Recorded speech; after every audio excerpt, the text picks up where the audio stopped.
اللهم صل وسلم وبارك على سيدنا مولانا محمد معدل الجود والكرم وعليه وبارك وسلم الصلاة والسلام عليك يا نبي الله صلی اللہ تعالی علیہ وسلم.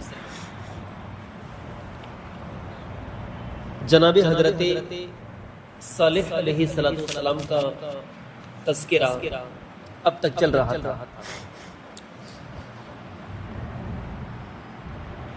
اب جناب حضرت صالح علیہ السلام کے بعد اللہ تبارک و تعالیٰ نے جناب حضرت ابراہیم خلیل اللہ علیہ السلام کو نبی بنا کر بھیجا.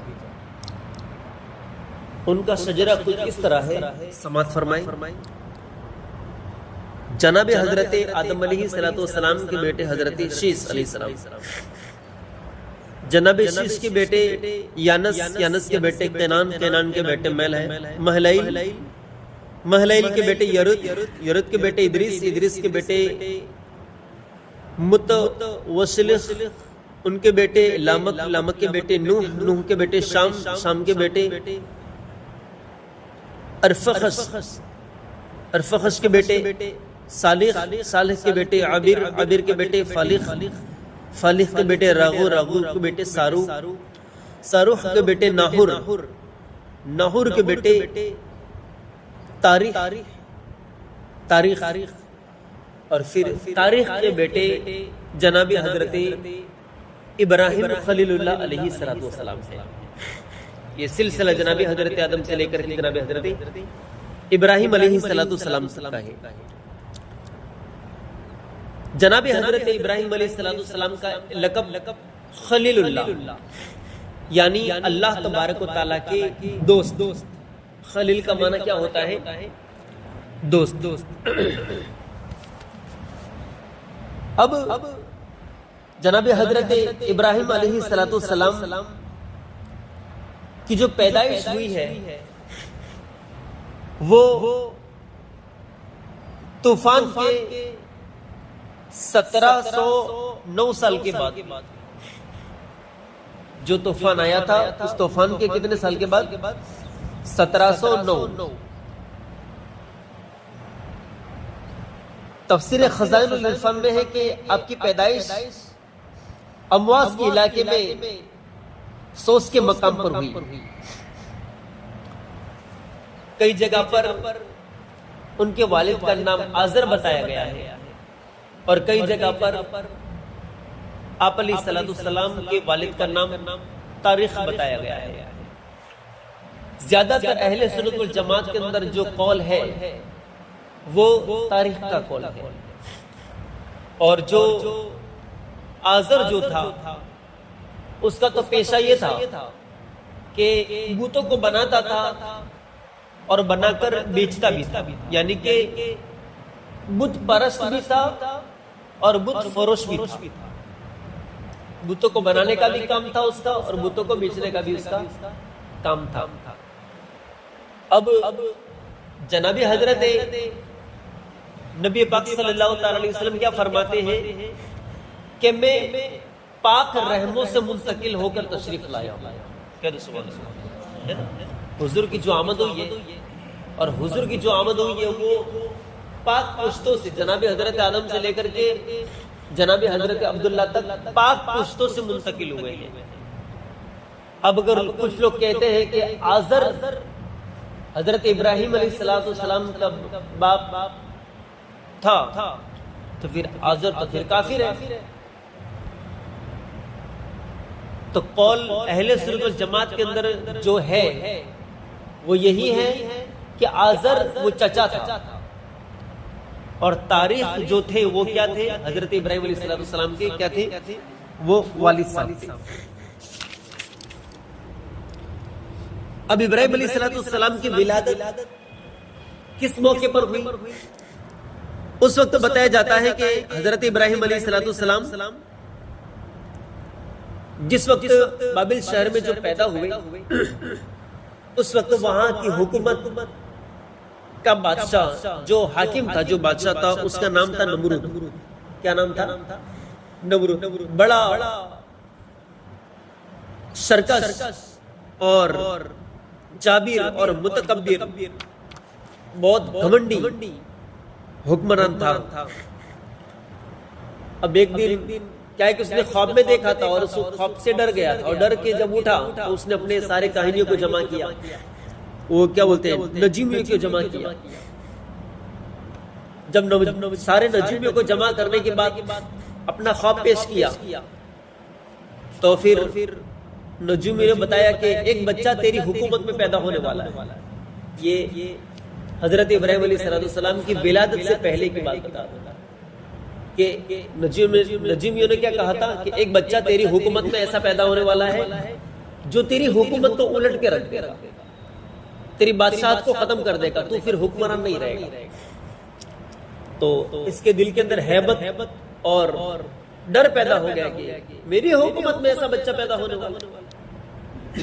تو ڈر کے مارے اس نے کیا کیا, پیدا ہونے والے سارے بچوں کو قتل کرنے کا حکم دے دیا. جب میری حکومت میں جو بھی بچہ ہو اس کو سانس لینے کی اجازت نہیں ہے. سارے کے سارے سپاہیوں کو اس نے لگا دیا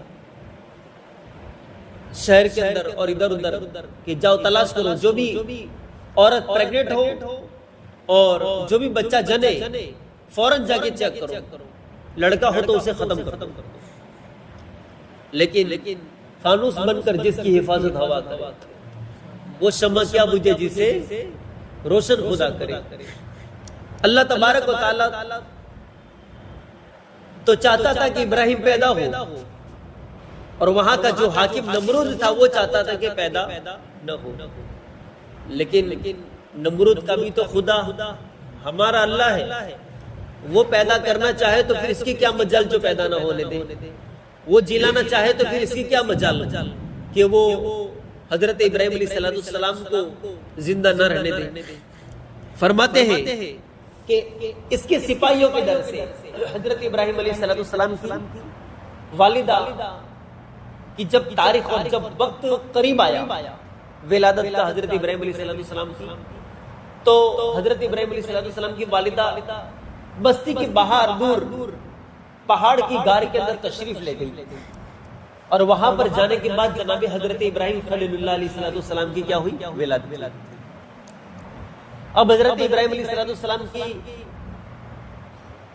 والدہ نے جب دیکھا کہ بہت ہی خوبصورت بچہ اللہ تبارک و تعالیٰ نے عطا کیا ہے, تو خوشی کے مارے جھوم اٹھی اور محبت سے پیشانی کو چوما. لیکن ڈر اس بات کا تھا کہ ظالم حکمران کہ جو سپاہی ہے ان میں سے کسی کی نظر نہ پڑ جائے, ورنہ میرے بیٹے کی جان کے لالے پڑ جائیں گے.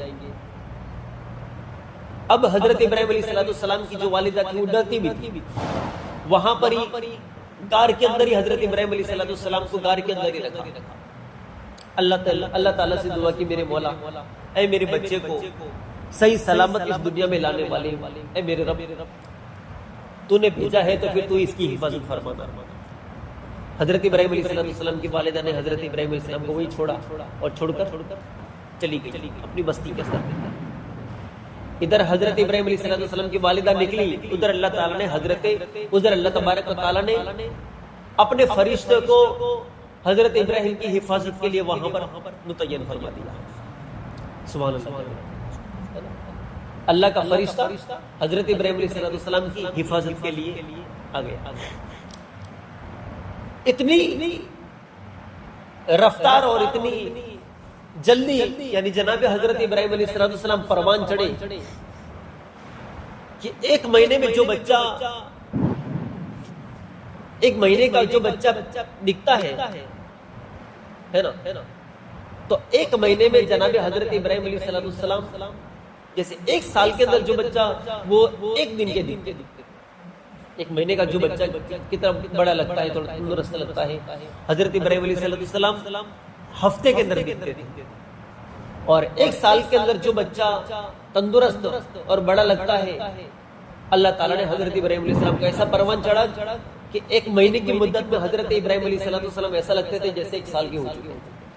یعنی جلدی اللہ تعالیٰ حضرت ابراہیم علیہ السلام کو پروان چڑھاتا تھا. تو اب حضرت ابراہیم علیہ السلام کی والدہ کہیں بھی جاتی بار لیکن ان کا دل اور ان کا ذہن کس کی طرف ہوتا؟ پہاڑ میں اپنے لال کو چھوڑ کر آئی. تو حضرت ابراہیم علیہ السلام کی والدہ کام کاج کر کے جو بھی مشغولیت ہوتی، مصروفیت ہوتی، اس کو ختم کر کے فوراً حضرت ابراہیم علیہ السلام کے پاس آ جاتی اور ان کو دودھ پلاتی، دیکھ بھال کرتی. اسی طرح کا چلتا رہا. پھر جناب حضرت ابراہیم علیہ السلام کچھ بڑے ہوئے اور تھوڑے بہت بڑے ہونے کے بعد پھر حضرت ابراہیم علیہ السلام اللہ تبارک و تعالیٰ کے کام کے لیے پھر غار سے نکلے اور اپنی قوم کی طرف تشریف لائے. اب جب قوم کی طرف تشریف لائے ہیں تو پھر کیسے کیسے معاملات ہوئے ہیں، کس طرح حضرت ابراہیم علیہ السلام نے تبلیغ فرمائی، کس طرح اپنی قوم کو سمجھانے کی کوشش کی، انشاءاللہ کل بتانے کی کوشش کروں گا. اللہ تعالیٰ کی بارگاہ میں دعا ہے مولا تبارک و تعالیٰ ہم سب کو صراط مستقیم پر چلنے کی توفیق عطا فرمائے، ہونے والی غلطی کو مولا معاف فرمائے اور ہمیں ہمارے نبی صلی اللہ علیہ وسلم کی سچی غلامی عطا فرمائے. استغفر اللہ ربی من کل ذنب واتوب الیہ. السلام علیکم ورحمۃ اللہ وبرکاتہ.